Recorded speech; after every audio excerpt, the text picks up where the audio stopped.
All right. Welcome to a program at the Jefferson Educational Society.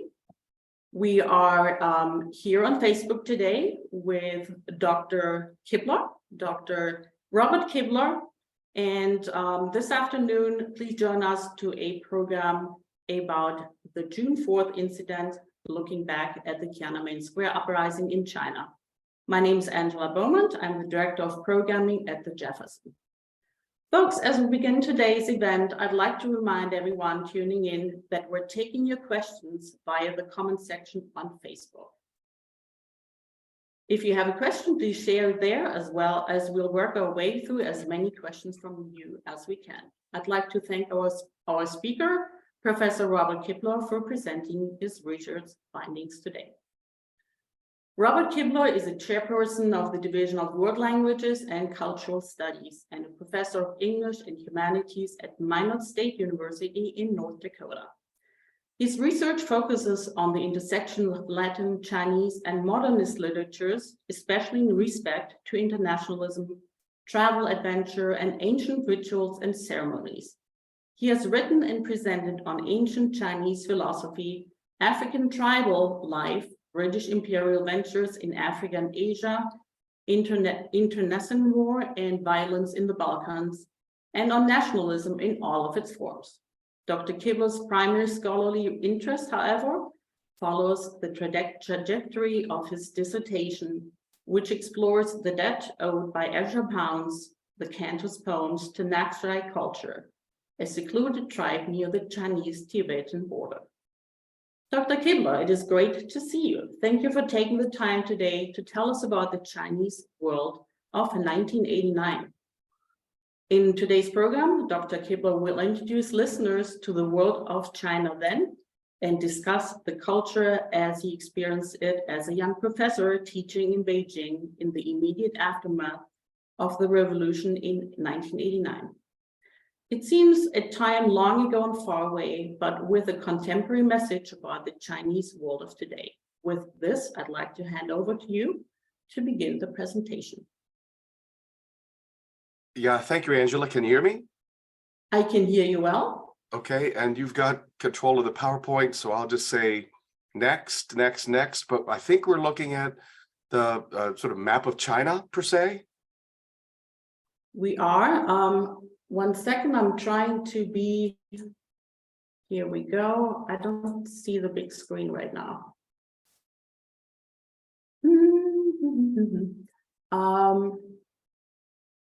I'm gonna pull up the presentation one more time. Something happened in the meantime. I apologize.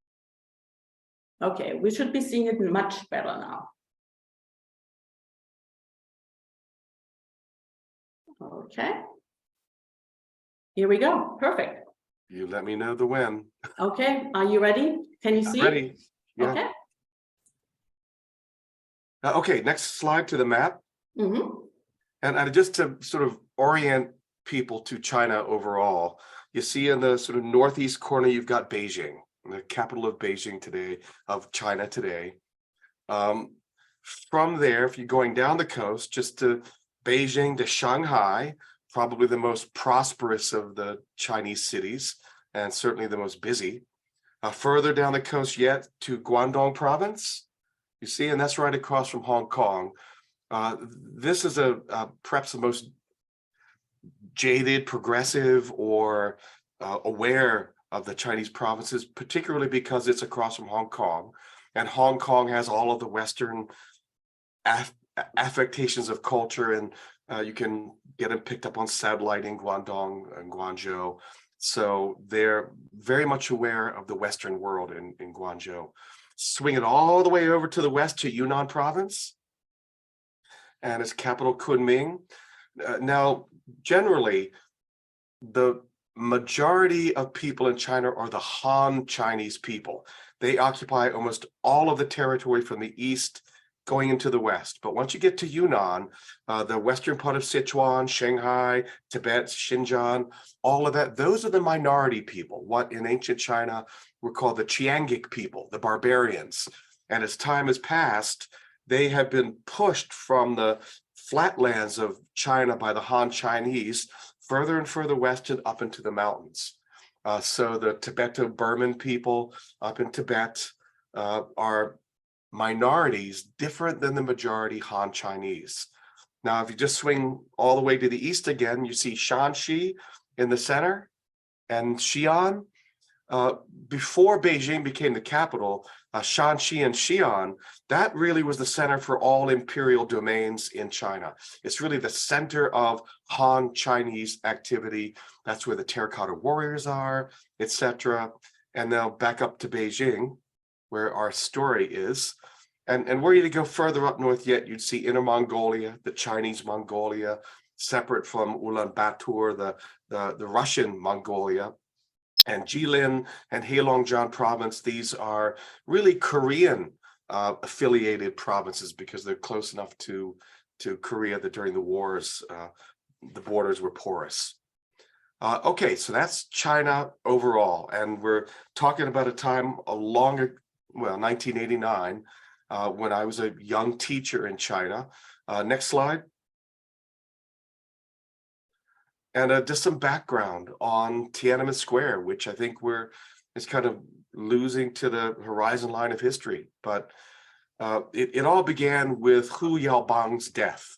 And he was considered a friend to the people, a friend to the students of China. He was an accessible Communist Party leader. And so when he died, many people just came into Tiananmen Square, which from its beginning was designed as the massive square for demonstrations and parades and events in China. And it was designed to hold like 500 to 700,000 people comfortably. And during the Tiananmen Square event, it held millions. Sort of grief for the death of Hu Yaobang turned into a demonstration over what had been long-term complaints by students, especially, but workers too, concerning democratic reforms. And China is being modernized slowly. Deng Xiaoping and company had identified economic zones in China that would experiment with more capitalist economic programs to see what sort of prosperity they could generate. And they generated incredible prosperity, which made the Chinese people just create more and more and more zones. And all these zones had all this prosperity, and more people saw what happened in those zones, so they wanted that prosperity too. And they saw it linked to capitalism, to democracy, and to the West overall. So demonstrations became the dominant event in Tiananmen over time, to such a degree that by the 26th of April, People's Daily newspaper, which is the political organ of the Communist Party, whether they would say so or not, wrote an article, front page article, about the necessity of standing against the turmoil in Tiananmen Square. Deng Xiaoping, who was out of office, but in China, the old are revered, so he still had sway over the Communist Party despite having retired. He said the same thing, that we've got to stop this, we've got to reject this kind of protest in the square. And that's a big thing. When on the front page of the People's Daily, you've got a call for all of China to reject these protests in the square, it meant serious business. And this was the problem for the Communist Party. They had always seen themselves and rhetorically placed themselves as the people, the People's Party, the liberators. So how can you be demonstrating, seeking liberation from the party that had already liberated? The conflict, or the irony, was more than the Communist Party could bear. So they didn't like it, and they moved towards militant response. A couple reformers in the government said, no, we shouldn't be violent, and they were purged pretty quickly. By the 4th of May, the demonstration numbers have risen to a really astronomical degree. There are millions of people. And what started as students became a demonstration involving all the people too. So workers joined students in demonstration in the square. When Mikhail Gorbachev came in on the 15th of May, his official state visit to China was disrupted. by these protesters. And Zhao Ziyang, who was the ousted, the third premier of China, went down into the square to try and talk and make sense with the students. And when he got out of that event, he concluded that it had been too late. They should have done something earlier. And because they hadn't, things were going to move out of control. 20 May, troops were moved into Tiananmen Square. And troops were moved into the square in two different ways. There were troops that were obvious on the streets as a presence, but privately, and this is just anecdotal from China, I mean, this is what happened. Other soldiers were moved into the museums, and Tiananmen Square is lined by, it's got the Forbidden City on one end, where for thousands of years, nobody but the imperial entourage could go in. And that's from the place from where Mao Zedong announced the People's Republic of China, October 1st, 1949. Across from that is Mao's mausoleum, where his corpse is on display in glass for you to bear witness to. The House of the People is next to that. That's the Chinese White House. And then museums are all around it on all sides. Troops from the countryside who had not been exposed to any of the news about the protests were quietly moved into these museums, and no one knew about it. So when on the 4th of June, they cracked down, there was a lot of troop there to move in. So troop movements, the 20th of May, next slide, get bigger and bigger, and the tension between protesters, students, workers, and troops became more dramatic. And this is something that no one ever thought would happen, because the people always thought that the PLA, the People's Liberation Army, was the people's army. And it never dawned on them that they ever would turn on the people, because the people's army was the people's army. This is just a misnomer that the people kept in their mind, that the troops will never fire on us because the troops are us. But tensions mounted, attacks both ways continued. Some people were beaten to death. I was given photographs of a man who was beaten to death by soldiers in the street. Series of maybe 20, 30 photographs, and he was just kicked in the stomach until he was dead. And the student of mine who had these photographs and felt they were so important, but if they were caught with them, there would be serious trouble. So they gave them to me and asked me to do something with them. And the only way you can get anything out of China is through the embassies. That's the only mail that's not checked. So I sent them to a colleague of hers in Australia through the Australian embassy. And that's how information came and went, through fax, back and forth between China and through the embassies. 3 June, PLA soldiers moved into Beijing, opened fire, killed protests, and those from the museums poured out too, with the mandate to clear the square. And by this time, there are 1 million+ people camped out in the square, living in the square. And whatever happened there, no one much knows, because in China, then you have got no responsibility to account for any of this stuff. Even when airplanes went down, if your loved one was on an airplane, the government would not let you know. You just would know because your loved one did not come home. So too, for all these people who died in the square, no one told them their son or daughter had died in the square. They just had a son or daughter who never came home again. The square was swept clean. However many bodies there were that were part of the massacre were taken out to the crematorium right outside of Beijing, disposed of. Everything was cleaned up, and overnight, this protest disappeared.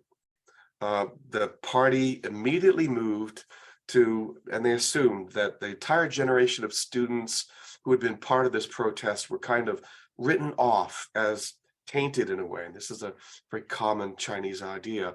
But they began new political orientations in the high schools, and as mandatory for anybody entering college to take this first year of political training to get their minds right, so that Tiananmen Square would not happen again. Next slide. And here's Tiananmen Square. This is, you see Mao Zedong's portrait is right there where above it, he had on October 1st, 1949, announced the People's Republic of China.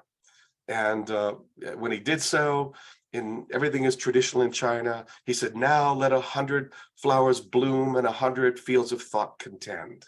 And when he did so, he was making reference to the 100 schools of thought back in the time of Confucius, when turmoil was settled by each imperial warlord getting a philosopher that helped him learn how to govern. These are the 100 schools of philosophy that helped leaders know how to lead, not just make war. But Mao probably didn't mean it any more than those warlords did back then. Let 100 fields of thought contend, but make sure they all conclude like Mao. Next slide. And here you get, these are just stock photos because I came into Tiananmen Square to Beijing just after these events. So I've just pulled some images for you to get a sense of the tension of the time. These are the troops that were in the square, meant to be friendly at first, and the confrontations between students and workers and soldiers was amicable like this, but it did not stay that way. Next slide. You see the tensions rising on both sides, really. The attack on Army PLA members and attacks by them on workers and students. Next slide. Again, more tension. And I think you just can't have antagonistic forces in such close proximity to one another under tension without that tension becoming manifest. Next slide. This gives you some sense of what Tiananmen Square looked like. At the far distance, you see Mao's portrait hanging above the Forbidden City, right where he had started the People's Communist Party back in 1949. And these are all the students and workers who have refused to leave the square. Additionally, all of the highways leading into the square were also camped out students and workers, and all traffic had shut down, all work had shut down in Beijing, and the society as it understood itself had come round to a stop. Next slide. Something people don't realize about Marxism, communism generally, but both Lenin in his What is to be Done and Mao in his talks at the Yunnan Forum note that workers can be angry and want to revolt, but on their own, they cannot do so. They'll only bring their anger up to a certain level and then they'll stop. Always what is needed is the intelligentsia to help animate the workers and let them know that they can make a revolutionary difference. So I think this photo is a sort of embodiment of intellectual, student with microphone speaking to the masses in classical revolutionary style, according to Marxist Lenin doctrine. Next slide. And here we've got a sense of the fire. I had a good friend several good friends who had been at Tiananmen Square and with whom I spoke. And when the general sense from the West was that 10,000 people had died in Tiananmen, their first reaction, while in the West we might think, good God, 10,000 people, their reaction was 10,000 people, not too bad, not that big of a number. So just again, show you the difference in perspective. But it was a night of fire and violence. Next slide. And you see when APCs and military vehicles were sent into the square, even on the highways leading into it, they were stopped by people and firebombed. And so we really did see the breakdown in society and real antagonism between the PLA, the Communist Party, and the students and the workers who had taken over the square. Next slide. And aside from all of that, I just want to say I got into a China this long ago, and the China of Tiananmen Square is very different than the China now. I took students to Beijing a few years ago, and the streets are full of Rolls Royces, Porsche Boxsters, Gucci, Armani, Rolex, neon, fast. It's really a more dynamic city than is New York today. But back in 1989, it was not even in Beijing. And certainly the countryside was very removed. So I want to give you some sense of the life in China outside of Tiananmen and also in the countryside. And then maybe we can move to questions. Old men in China, this is their traditional activity, to bring their birds to the park and talk amongst themselves while their birds take air. So a traditional retired men's activity is bringing your bird to the park and airing it out while you chew the fat with other old men. They come on bicycles and they walk because almost no one's got cars. Next slide. These are the old opium dens. And of course, Mao and communism, one of its good features in China is they got rid of opium. The British had imagined in a world that they addicted to opium and they would control the trade and would be a perpetual market. So it was a problem throughout all of China, and Mao got rid of it, but the habits remain. So here they're still sitting around. And again, China's got so many people and so little work in relation to the people that there's always time for leisure. And that's classically been both the problem and the benefit of living in China, is that because there's so many people, the first inclination is to use your many people to get involved in labor. And of course, now we live in a world where it doesn't matter how many people you have, technology can superplus your labor in a way that arms and legs cannot. But they would come, smoke tobacco instead of opium, read the papers, and this is just men being men in China as they always had been. Next slide. Exercise in the morning, Tai Chi each morning. I would wake up and look out my balcony. This is just a hotel. And people would gather to do Tai Chi in the morning. Someone would put on a record or a tape and music would blast and people would go through the many different, the swan, all the different positions.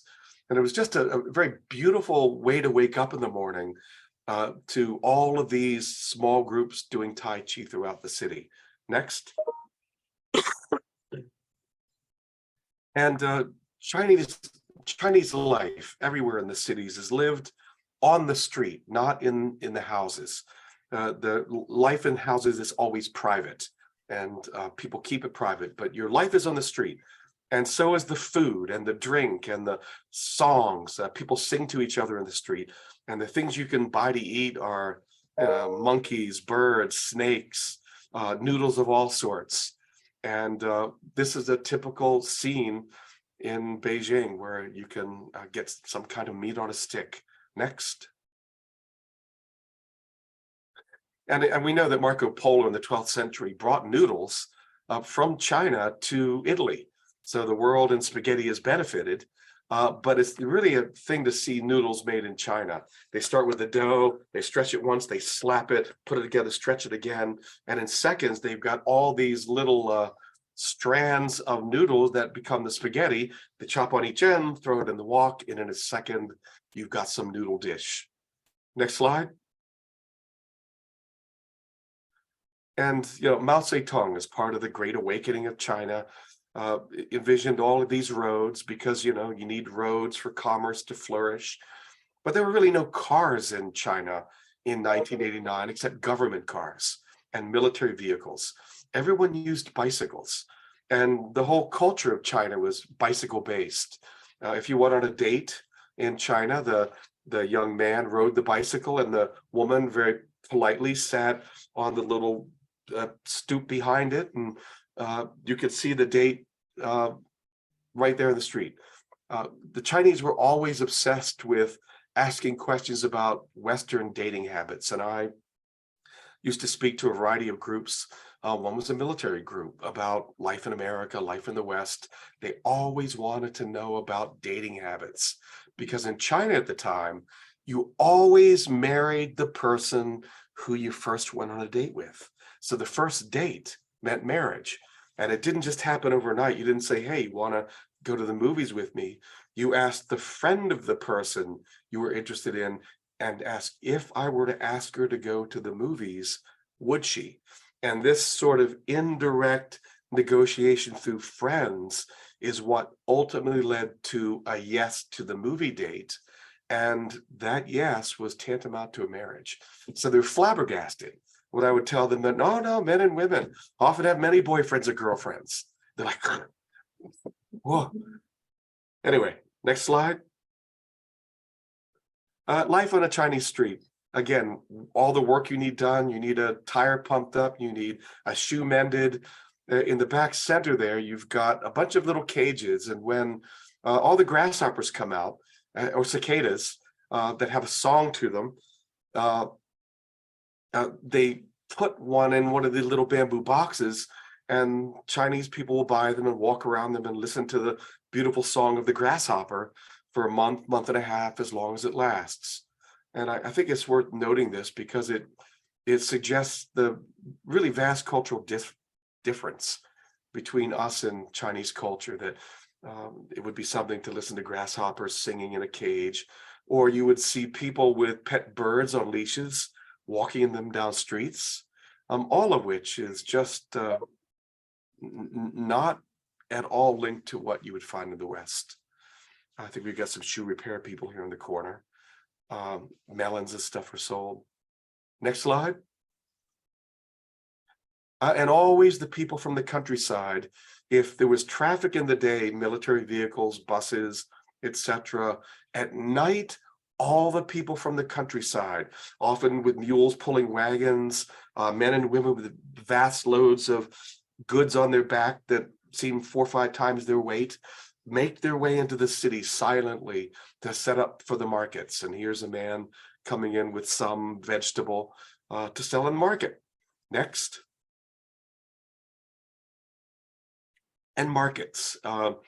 It's an irony that the Chinese people ever did become communist, because they're just so naturally drawn to markets and business and the movement of money.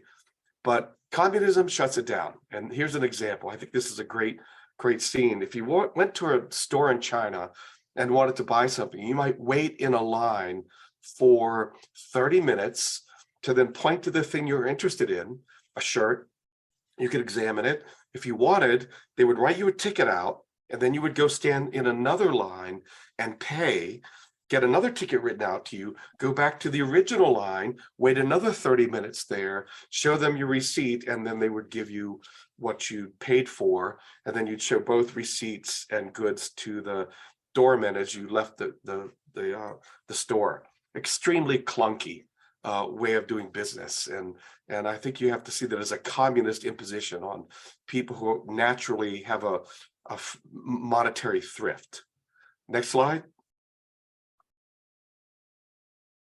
And here's the Chinese market, the best food in the world, maybe because back then, and I don't know about now, all of the food was grown in what's called night soil. The bathrooms in China are just slits in the ground, and each apartment building at the end of the block, there's a bathroom with just a slit, and people, you squat over the toilet, and whatever you do goes into barrels really below that split. And Mao separated people into 4 categories. 1, the category of acceptable, good communist people. 2, the category of acceptable people who had some dings on their record. 3, problematic people. And 4, the unacceptable people. The category 4 people could not get work, didn't have paperwork. They were relegated to jobs like cleaning out the toilets and taking these 50-gallon drums of fecal matter and urine that from underneath the slits in the bathrooms, putting them on carts, taking them out to the countryside where they were mixed with soil. So human fecal matter is what is really extremely good fertilizer, growing all these crops. And we were always told we should boil them with a little Clorox in the water because of it, but I never did, and I'm still here. Next slide.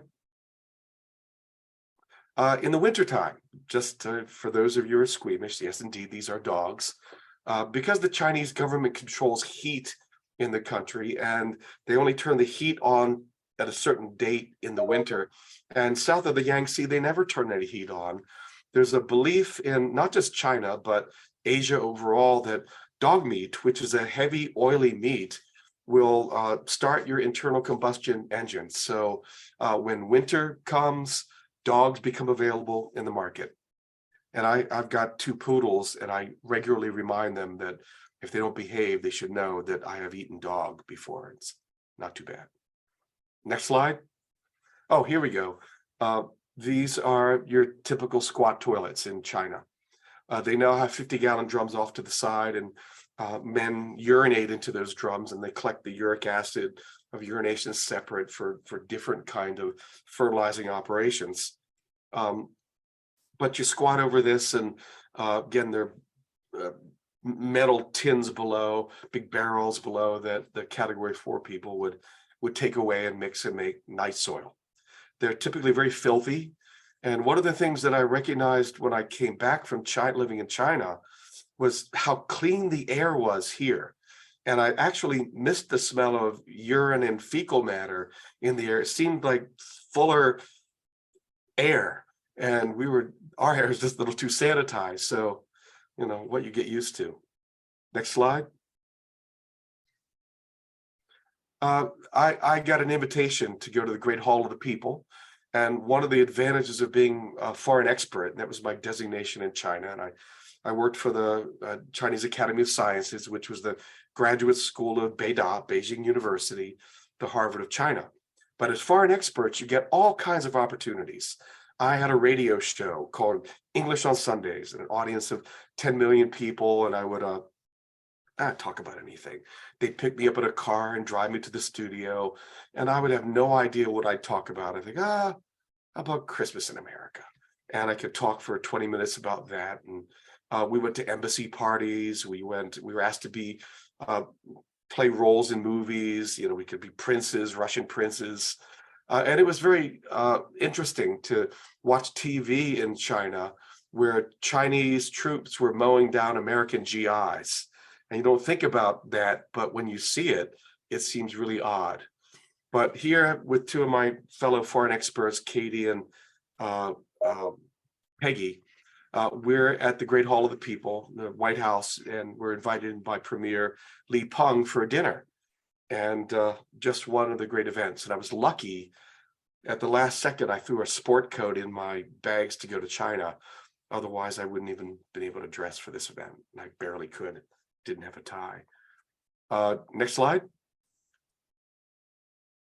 And here's the countryside, which is the heart of China, and most important thing to recognize. And you see always moving vast amounts of this and that from one place to the next. Next.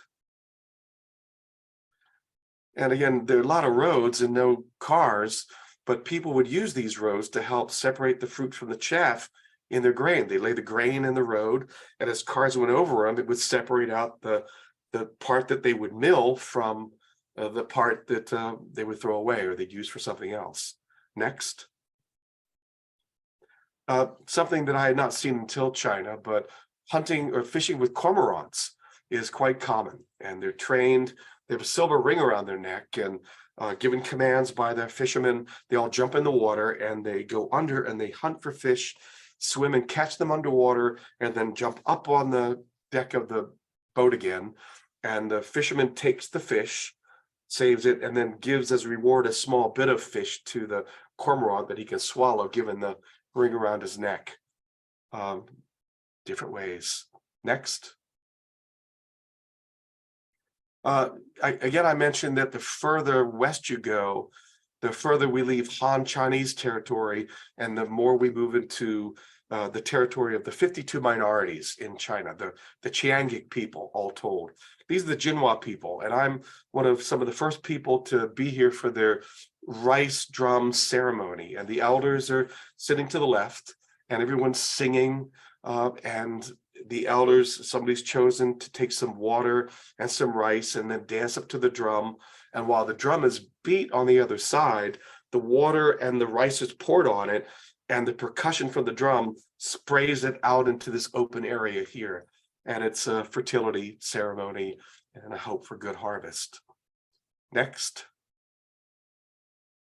It's the Mekong River, and if you didn't know it, the major rivers of all of Asia start up in the sort of Tibetan, Nepalese mountains.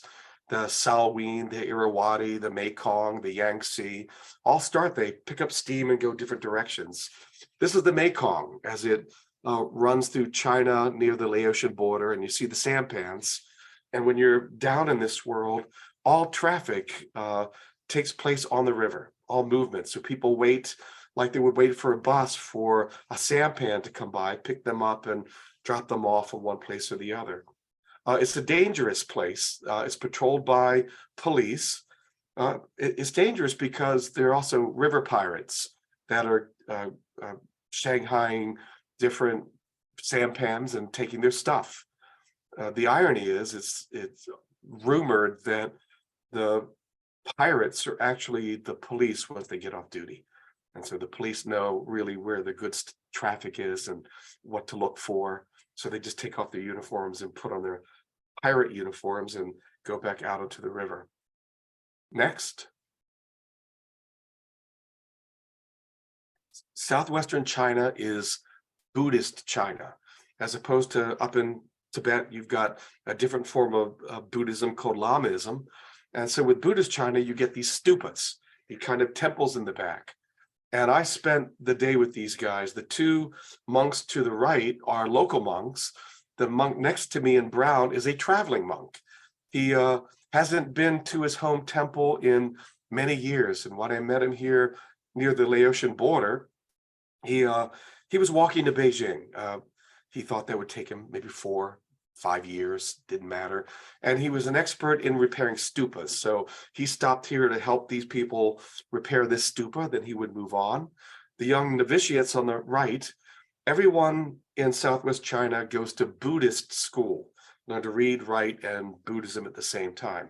Through 12th grade or so, that's the education. And then you make your decision whether or not you will take holy orders. If you do, then you get a drink, intoxicating beverage, and you wake up with the first Buddha prayer tattooed on your arm.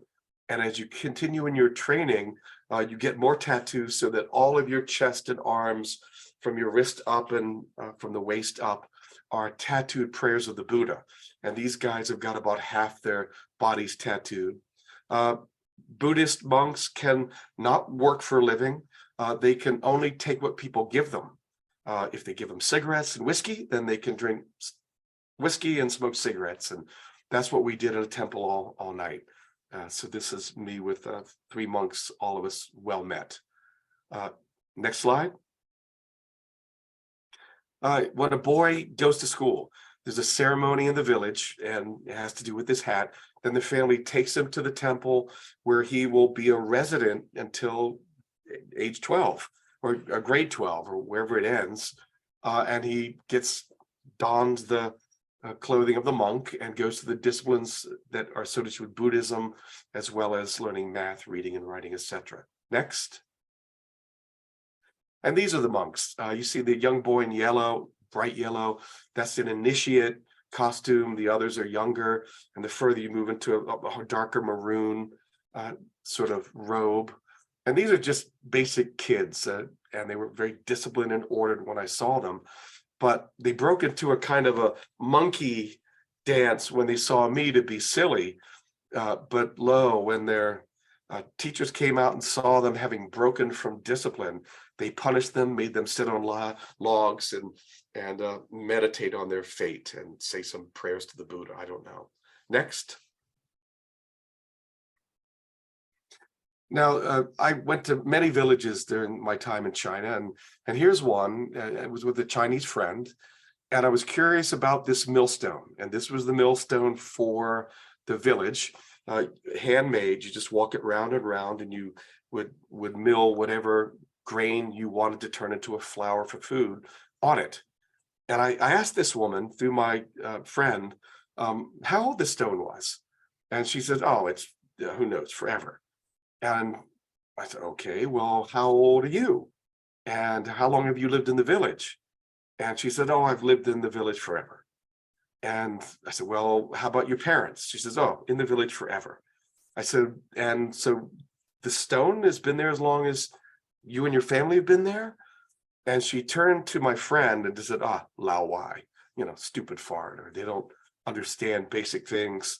And she said, look, as long as I've lived in this village. As long as my family has lived, they have lived in this village. And this village has been here forever. And as long as this village has been here, this stone has been here too. And I think it's important to think of China in terms of that long arc rather than any sort of instant moment in time. Tiananmen Square happened, it came and it went. China is forever. And I think that's my slideshow. If Angela, you have any questions?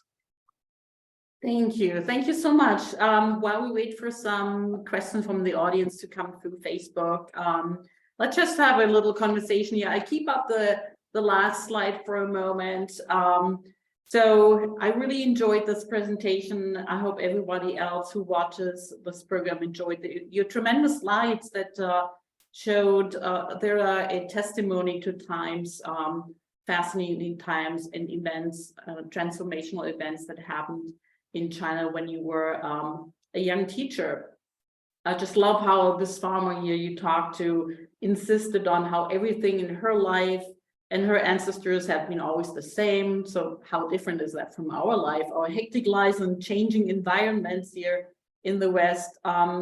So let's talk about Chinese philosophy. I noticed that in your pictures, everyone is working and there seems to be a level of dignity maintained, even though people are poor. Even the producers of night soil are important to societies despite their social status. Can you explain the role of Confucianism and Taoism as a down-to-earth and pragmatic school of thought? Well, Confucianism and Taoism really are part of those 100 schools way back in the time of the Zhao dynasty. So Confucius is, I think, born roughly 551 BCE. So 500 BCE, he's in his prime. Lao Shi, if he's a real person or not, the supposed founder of Taoism, is there at the same time. And while they're both antithetical philosophies, Taoism has this belief that all will work well if you just follow the way.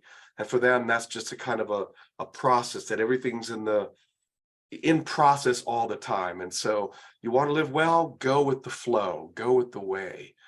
The Chinese Confucian idea of philosophy and process also uses the same Chinese character for the way, so to speak, but their sense of process is a little different. It's more precise. And so while they're antagonistic on one level, they both share the same Chinese character for process or the way, and both of them are riddled with illustrative examples from everyday life. And China has always been a kind of an agricultural world, so it stands to reason that work and the ethic of work and being close to nature would be tantamount to being Chinese. But the philosophy too always is rooted again in everyday work.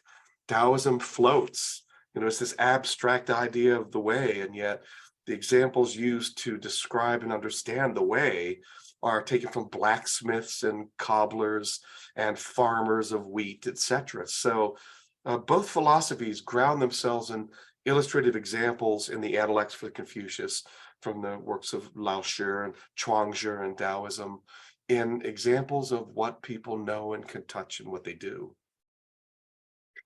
Thank you so much. I'm gonna come back just to us here. So I have a question from the audience here. She says or asks, when I think of Tiananmen Square, I remember the iconic shot of the tank running over a student. Did that happen during the uprising of 1989? Probably. And again, I got there afterwards, though I talked to many, many people who were there. All my students had been in the square. And again, in sort of typical Chinese bureaucratic, incompetent fashion, they wanted to know who was in the square so they could arrest them. If they didn't confess, self-confess, but they put 3 spies in my colleague's classroom and no spies in mine. So my students talked freely, and her students always said, "Long live Chairman Mao," and she could never get them to talk beyond that. So what I know about Tiananmen is anecdotal in a sense, but there's no way in which a decision to crack down on the protesters in the square would not have entailed whatever was necessary to clear the square. There's that iconic photo that I think people will remember of the one young man standing up to the tank. And that became a sort of resonating image for the desire for democracy that people felt in Beijing during this protest. That man later was rumored to have died, and not from that tank, but through some other means. They wanted to find him, that was for sure. And a year later, the People's Liberation Army was anticipating another rise up of students in Tiananmen, so they had the square armed to the teeth, and nobody showed at all except a couple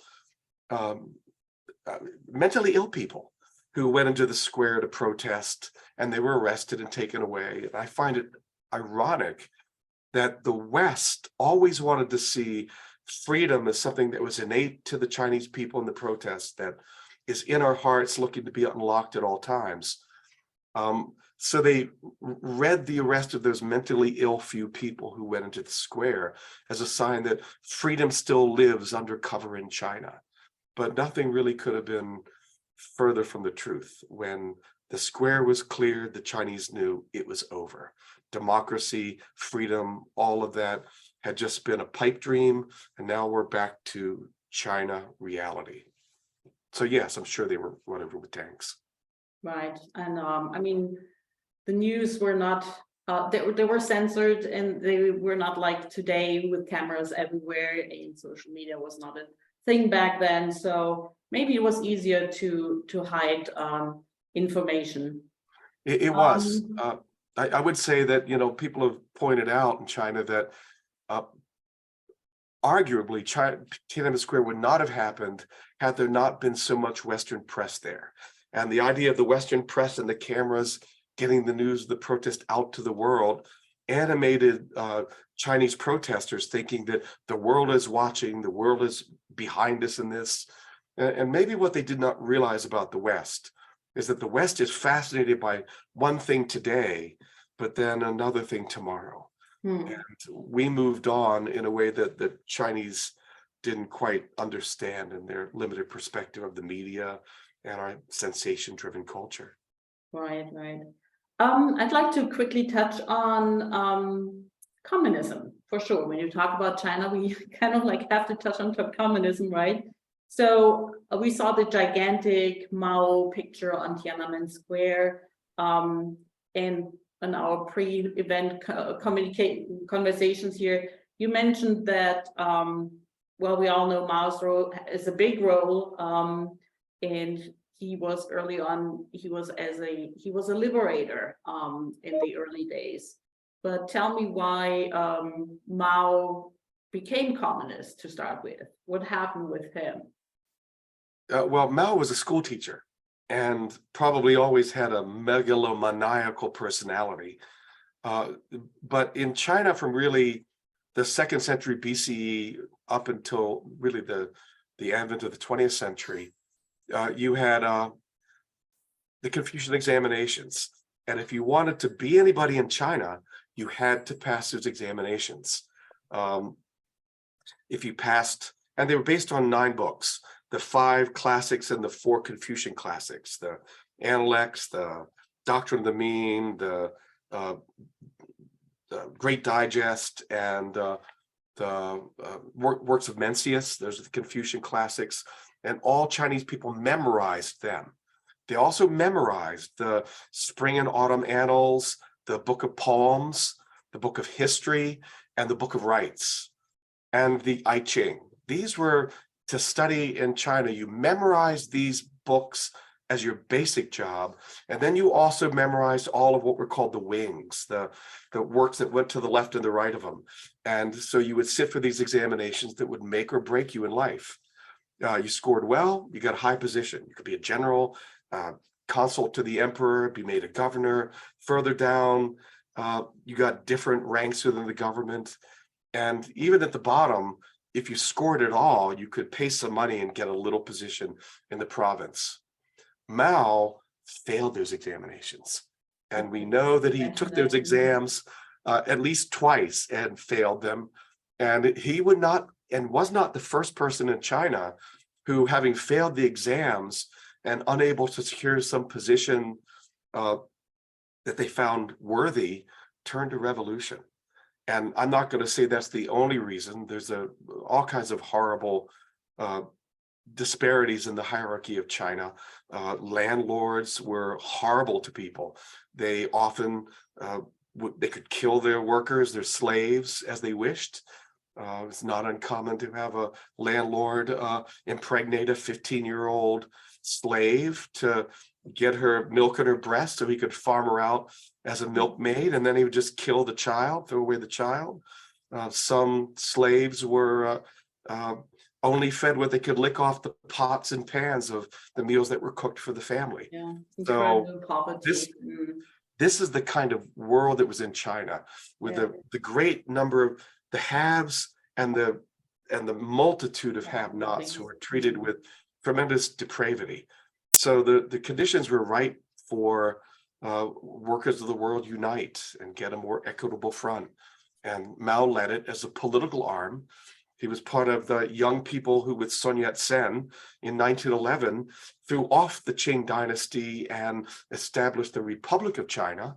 And from there, he started the Communist Party against the Nationalist Party. Those two parties were antagonistic. Then they were joined, then they were antagonistic, then they joined again to fight the Japanese, got rid of the Japanese, separated again, went at it against each other. The nationalists ended up in Taiwan, and Mao, leading the communists, took over the country. Which is like tying into maybe another program, maybe in the future, what's with Taiwan. So yeah. I just listened to some interesting podcasts, and so before we end the program, I just wanted to ask you a personal question. So you come back in 91. When did you come back? 89, 91? 91. Yeah. 91. And so you probably had a reverse culture shock after being away for 2 years. What was it like for you coming back? What was the main difference you saw between the cultures in China and our Western culture? Well, it's the differences are profound. And I've traveled to many places, to England, France, Central America. And in travels, as people who've traveled know, often you keep alive what you gain from that travel by drawing analogies to something in American life, and corollaries, something like that.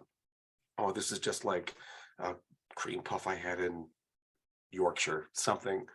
What I found fascinating is that when I lived in China, life in the West was like a dream to me. Things are so different. Everything's so different that you lose a sense of time in the West, as if it really isn't tangible. And so people go to China, they stay for years, because it becomes a kind of a timeless world in which you exist. And likewise, when you come back to the West, as I did, the result is so disorienting. I'd mentioned to you earlier that my family all gathered together to meet me when I came back after nearly 2 years. And I backpacked to my grandmother's house. They had my favorite foods made. I had no idea what my favorite foods were. My sister came out of the road to greet me because I walked from the metro in Washington, D.C. to my grandmother's house. And I could not remember my sister's name. And she's my beloved sister. I love her. My only sister. And for hours, I said, what is her name?